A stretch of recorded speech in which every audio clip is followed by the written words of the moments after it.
of Britain's 5G government. But what's unclear is whether he'll also order it to be stripped out the network.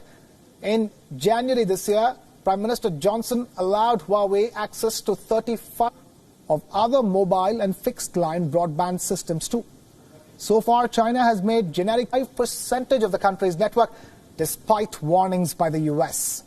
The U-turn on the China threats without being specific.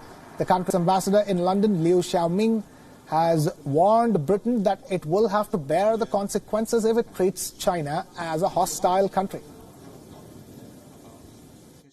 In UK, according to you have many laws governing national security. If you voice opinion in support of terrorism, hatred, that will be regarded as an act of a crime. Why UK you can have this law that China cannot have a national security law to punish those who incite secession, subversion, to incite the actions endanger the national security.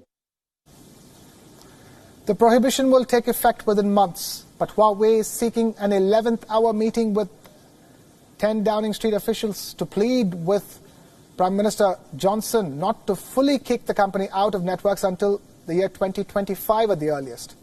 This would allow the UK mobile operators more time to remove existing Huawei 5G equipment from their networks and to switch to different suppliers. Huawei will in return pledge to maintain its equipment in the UK, which is also used in the 2G, 3G and 4G networks.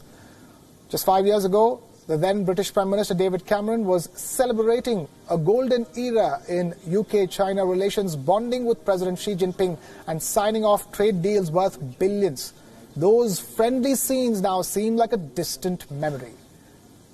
The Trump administration in the US has repeatedly warned the UK government of the security risks posed by Huawei's links to Beijing.